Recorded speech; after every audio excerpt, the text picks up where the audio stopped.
mënuñu ci dara parce que nature yu contrat yi ñu signé mënuñu ci revenir at tey le premier ministre a eu raison sur ces gens-là moo tax boo ko gisee ci conférence de presse bi on a vu un premier ministre un peu fatigué par le ramadan c'est normal mais droit dans ses bottes et très à l'aise avec une tranquillité et une sérénité débordante xam nga boo amee njiit mu nekk ci un combat war la livrer les conclusions nga gis ko ci yenn situation yi sa xel day dal moo tax quand on a vu aujourd'hui un Ousmane Sonko vraiment très serein très à l'aise suñu xel day dal ne ñoom ci combat bi ñu nekk ñu ngi ci am ndam boo xoolee également les gens ñi bokkoon ci conférence de presse bi ouais. c'est des gens yoo xam ne dañu yor des secteurs clés de l'économie sénégalaise mooy le ministre de l'agriculture mooy le ministre de l'énergie mooy le ministre de la communication mais également des DG comme ki yor patrimoine bâti de l'État kooku tamit voilà kooku dinañ ci ñëw parce que li mu récupéré ak ki yor l'ONAS muy Toussaint Manga ñu def exercice boo xam ne nag exercice de transparence la parce que ñun yi tàmmuñ ko woon déedéet tey ban sénégalais nga mën a yee ne ko est-ce que yëgoon nga bi ñuy signer contrat avec yenn entreprises yi ci suñu ressources yi benn sénégalais yëgu ko woon déedéet dañoo xëy rek dégg ay tur benn sénégalais mënu la wax ci la nature des contrats yi nga xam ne moom la kër yi liggéeykaay yooyu amoon ak Sénégal benn sénégalais mënu la ci wax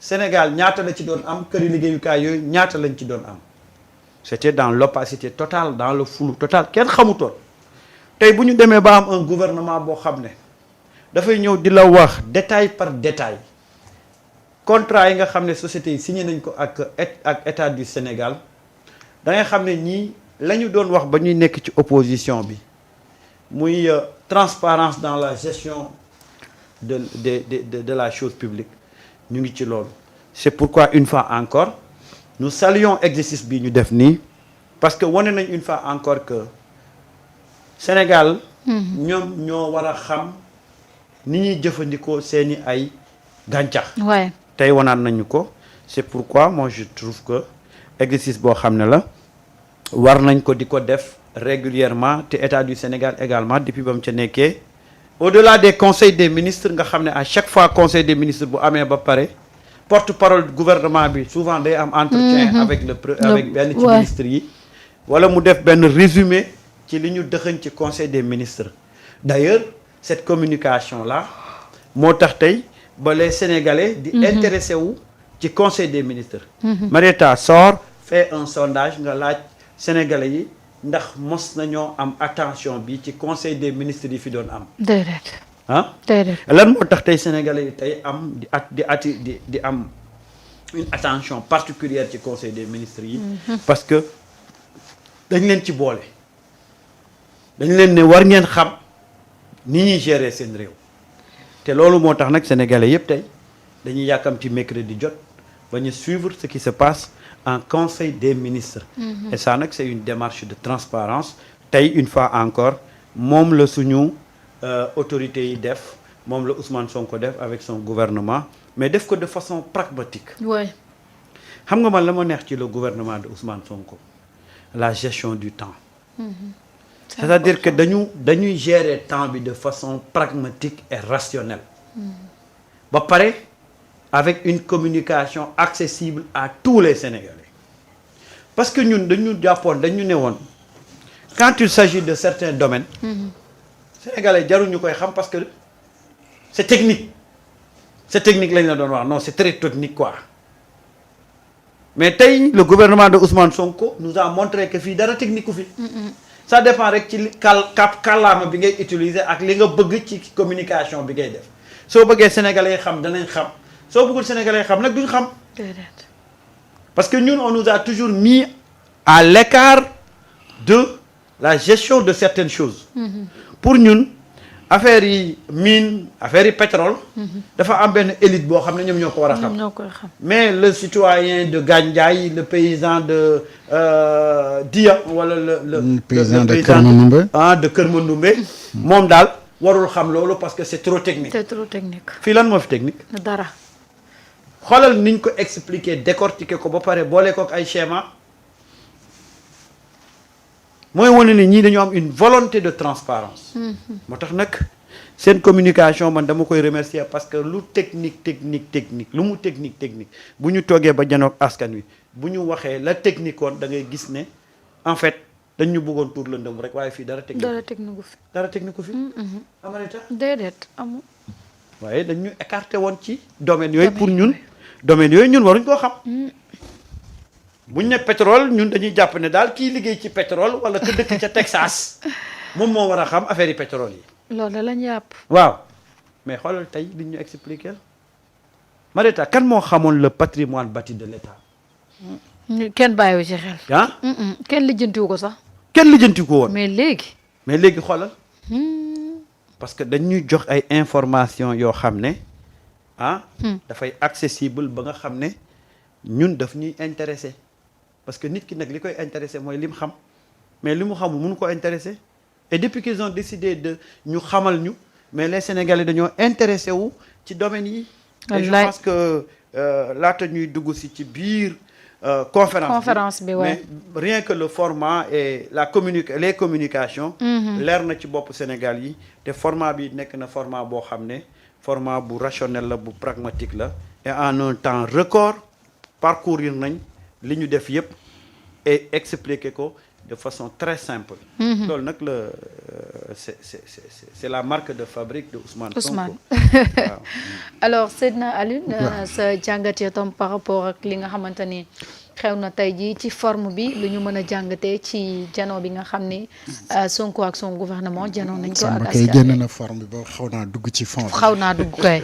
alors ci forme bi comme d'habitude pas besoin de mobiliser tout le gouvernement mais les secteurs clés yi nga xamante ni foofu la économie wu réew mi di jaar ñooñu ngay dajale wane loo xóor maanaam diilu Macky Sall yu bon yépp nga bécc ko ci réew mi nga xool combien de milliards le Sénégal di perdre ci ñàkk bëgg rek boo nga xamante ni ñi fi nekkoon ñu ngi ko ñàkkoon a bëgg réew mi ci négocier ay contrat ci loo xamante ni mënoo comprendre lan mooy motif ñoom ñu def li ñu def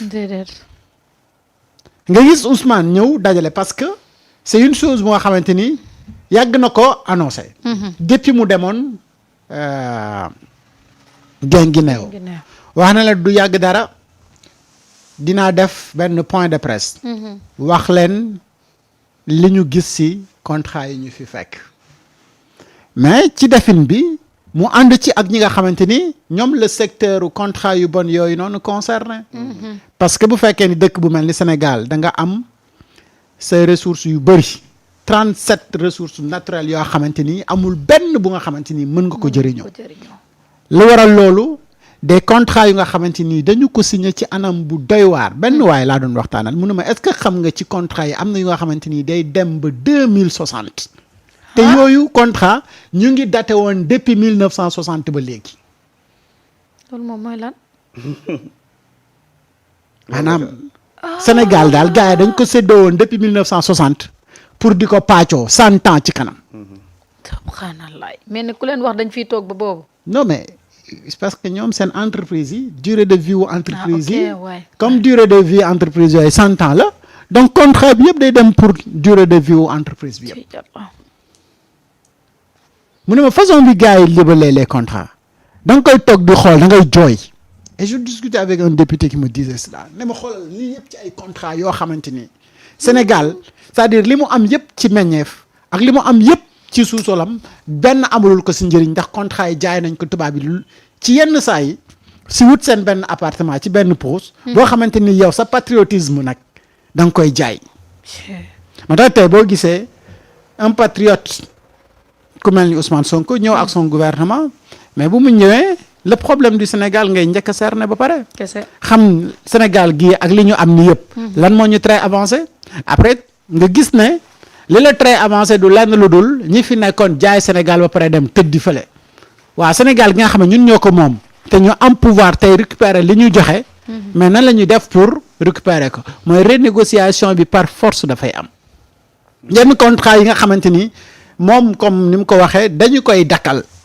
te dakkal gi moom mooy tax nga économiser beaucoup d'argent soxna Marie waaw xam nga bu la Ousmane ne pour les infrastructures le travail a permis de faire les gains yu nga xamante ni toll na ci 103 milliards de francs CFA dans des projets yu nga xamante ni de construction d'équipements et d'infrastructures éducatives dans les 45 départements du Sénégal c'est-à-dire li ñu doon def ci infrastructure rek ñoom ñële dafa amoon benn manque à gagner bu ñu la si doon defal ba tax na ñoom bi ñu ñëwee bu ñu récupérer loolu tax na ñu économiser lu tolloog 103 milliards parce que ci éducation nationale mu ngi lay wax éducation enseignement supérieur mu ngi lay wax enseignement professionnel et cetera fenn fu si nekk gars yi dañ ci yokk ay milliards yu bëri benn bi plus de 20 nangam milliards beneen bi plus de 20 nangam milliards c'est-à-dire ñu majoré ko ba nga xamante ni loolu yëpp ñu majoré boo ko boolee toll na ci 103 milliards 103 milliards waaw mais bu fekkee ni secteur bu ne da nga ci bëgg a yokk lu toll noonu mais finalement de comprendre réew mi fan lay jëm moo tax bu mu ñëwee mu ne ok lii laa gis ne moom mooy problème bi dinaa réformer mbir mi ba nga xamante ni benn ministère moom mooy gérer infrastructure et tey gis nga si ndaje ma ki nga xamante ni moom mooy Déthié Fall waaw mbirum carte meeg ñoomin seen LONASE ak yooyu nga gis tout simplement nga ñëw mais patrimoine bâti bu Sénégal boobu moom bambula des fonctionnaires retraités ba léegi occupent li nga xamante ni moom mooy patrimoine bâti wu Sénégal alors que y a des fonctionnaires yu nga xamante ni tey ñu ngi wër fu ñu dëkk ak seen njaboot pour ñu mën a mener seen liggéey correctement Ousmane nee na dinañ génn force mais dañu war a génn force sànq de nee na di ngeen génn force mais boo ngeen dañoo war wuti a feneen génn fu ngeen force dëkk xam nga fonctionnaire bu ñu la joxee logement c'est pour nga mën a préparer wut sa kër ba boo retraité nga dem toog fa waaw bu au fekkee moment où ngay nekk ci liggéey bi nga mën a def sa liggéey correctement mais fekkee nga retraité ba pare bu ko def sa moomeelu bopp ah bu fekkee ba ngay liggéey fexe woo pour am kër da nga doon foo ba xaalis bi jeex nooy def Ousmane nee na ngeen waaj de ko si amul doom bu la mën jëndal kër moom bu yow ba nga xam ni c'est-à-dire di nga waaye di ñoom dañu waroon sax ruus nekk un fonctionnaire ba retraité continuer di dëkk ci maison de logement mais léegi fonctionnaire yu bees yi nga xamante ni ñoo la remplacer fa nga nekkoon kooku moom fu muy dëkk mais Ousmane li mu ci wax dafa garaaw sax parce que nit da ngay ñëw ñu jox la logement état nga téye logement bi defaraat ko ba pare mettre ko en location yow logement état bi nga jël ko defaraat ko ba pare mettre ko en location dem toog fële am fit rek di encaisser location kër goo xam ne moomoo ko ah loolu de Sénégal rek la am Sénégal rek la am mais c'est grave c'est plus que grave loolu man j'avais les chiffres en tête mais je sais plus mais bu ñu la waxee état bi ñaata lay fay location par mois léegi internet yi jox la ko ci ay institution yam yoo xam ne da leen loger ay institution yam yu mu loger semble-t-il que sa micro dafa sama micro de pourtant xaaral ma yuuxu da ngeen di xam ne nag weeri koor boo ndogoo ba pare dootoo amati force xamoon naa dafa nga jëm xanaa njóobeen ñoom mooy wax sàmm baax na njóob ba baax na de xool ko waaye yuuxu gi ñuy xaar ci bëccëg bi mënut a yem ak yuuxu ngoon si de waaw ñu dem Marieta nit ñu jox la logement état waaye nga nekk ci ba retraité nga dem defar ko jox def ko en location am fit rek dem toog sa kër 16 milliards merci Abdoulaye Sagna afa nee na bon entre 16 et 13 milliards quoi ñu koy fay ci location et pendant ce temps yow say kër ñu ngi ci dëkk bi ay nit akimoo ko ba pare di ko louer di damm seen poste te du ñu fay impôt mais yaa ko Sénégal ngay dégg yenn yoo xam ne mais Sénégal nekkul woon réew léegi ñoom patrimoine bâti bu état bi lañ jël di ko luyee di encaisser xaalis te nekkatuñ fa bul ne patrimoine bâti de l'état kay foofu kay day nekk seen patrimoine bâti Sénégal neex na nag te yaana beaucoup ay këru état yoo xam ne gars yi dañ koo jël nationaliser ko dugal ko ci seen gafaka defar ko luyee ko di encaisser xaalis bi. fit de fii la am Sénégal. mais ce pays là vraiment ah man da ngay toog ba si ak nga ne noonu nit daal dëkk bi daal niñ ko yoree woon kenn mënut a comprendre. musuma gis lii. ah mais xoolal Samba ce qui s'est passé ak Tahirou Sarr ak cité des fonctionnaires yi. waaw li mu ko jëndee ak ni mu def ba am ko bu ñu demee ba këru président assemblée nationale. mu mën a retrouver wu ci loxo privé. foofu la raay bi téene. foofu la raay bi téene. gis nga loolu xaw ma ci lu mu fekkoon sénégalais yi. cité Faysal bi. waaw mais puis lan la lay wax ñaata mètres carrés ñoo fa nekk. waaw des logements de 500 mètres carrés. ñu di leen ko louer à peu près à ay R+1. waaw am jardin am piscine am lépp. ñu di leen ko louer normalement 100 et quelques mille. waaw ñoom fayuñu sax loolu ñu doon mujjee di fay ay 25 000 ak yooyu noonu finalement ñooñu sax fayuñu loolu. yàlla xam rax si dolli nekk ñu fa ñu defaraat ko ba pare di ko louer ñeneen nit ci prix bu cher. ñu damm seen poche. waaw mais am na benn xam nga du bokk ci li ñuy déclarer xam nga bu fekkee ni yow tey da nga nekk dans l'immobilier. waaw nga tabax sa kër di ko louer bu at mi jeexee da nga war a dem impôt et domaine nga déclarer li nga encaissé si année bi ba pare fay impôt mais ñooñu loolu daal woon leen sa fekk parce que kër ga nekkul seen tur. am nañ fidde xam naa ne. fidde am nañ ko. xam nga lu ci gën a grave. doyen Sanu mu ngi koy wax sax ñu koy nuyu au passage. waaw mais ñoom ñi jël kër état bi ñoom ñooy après jël seeni kër luyuwaat ko état bi. ñoom. mais am na institution yu bëri yoo xam ne ah. mais ñoom seeni kër lañ jël luye ko état bi. ñoom ñu ngi liggéey ci état bi. dëkk ci kër yi état bi état soxla ñu jël seen kër luyewaat ko état bi. extrait boobu kay li ma yàkkamti nii la rek waaye maa ngi ko bëggoon teg bu Farba Ngom bi mu lay wax ne bi mu demee assemblée nationale bi yàggul rek. waaw moo la wax ne la moom dafa luye état. xaalis maanaam xaalis bi mu doon jot ci état mooy ay këram yu mu luye moom ci boppam état.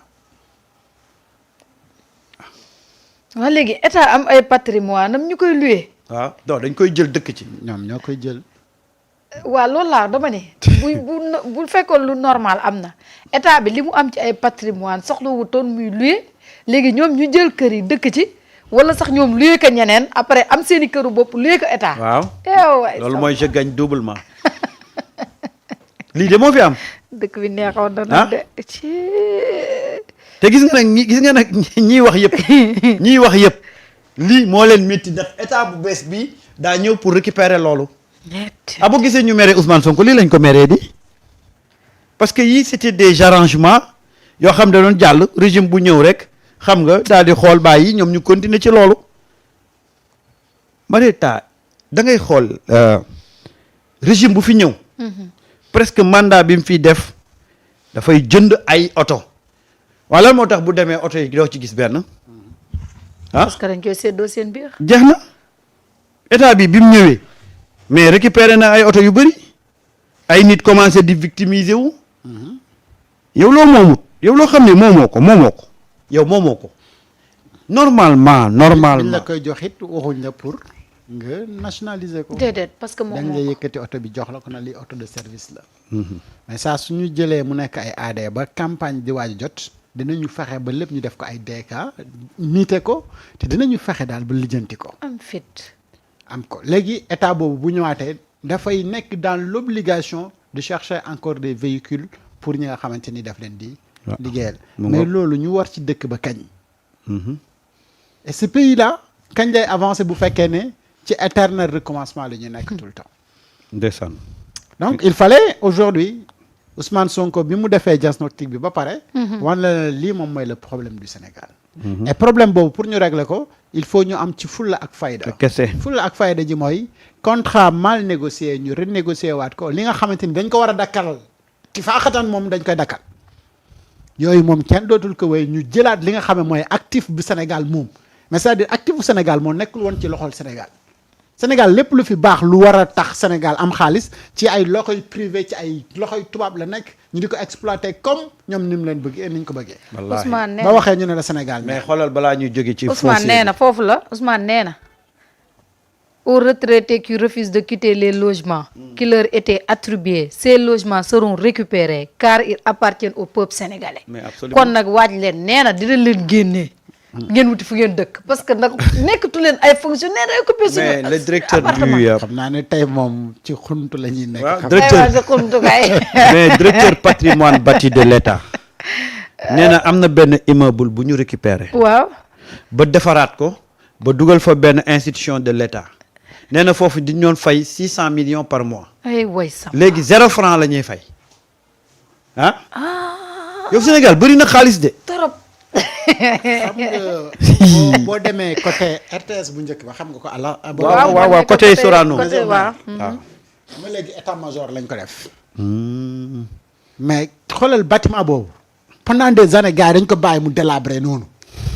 au moment où ñeneen ñi ñu di leen fayal c'est-à-dire 600 millions yooyu ngay wax ñu doon fay par mois mënoon na defar bâtiment bi ba mu mel ci état bi ñu bëgg. tojaat ko kay defaraat ko te du ñu fay. te tey bi moom fa rombee gis ñu defaraat ko laa ne mais lii moom mooy li am solo mën na am bokk na ci yii nga xamante ni sa waay mu ngi koy wax. même beneen côté bi ñu def RTS 2. foofu tamit dañ ko bàyyi woon mu délabré wu. te xoolal actuellement récupéré waat nañ ko defaraat ko ba nga xamante ni mel na li mu waroon mel. voilà un état bu nga xamante ni dafay jóg pour économiser pour dëkkam. et combien de milliards lañ lay wax ne moom la ñu économiser par an ci ay taxes. ak ay fiscalité yu nga xamante ni wax dëgg yàlla gars yi dañ ko doon def exonération fiscale bu teguwul fenn. waa ji mu ngi ñëw non seulement di la exploiter. waaw mais as tuut sama waroon cotiser pour sa dëkk sax da ko koy bàyyee mu yóbbuwaale ko. wala nga mais dugal ko qui sa es-tu poche. yow yaay kan. loolu de moo fi am yow yaay ki doon dundee réew mi. waaw qui es-tu kay jarul laaj. waaw yow yaay ki doon dundee réew mi.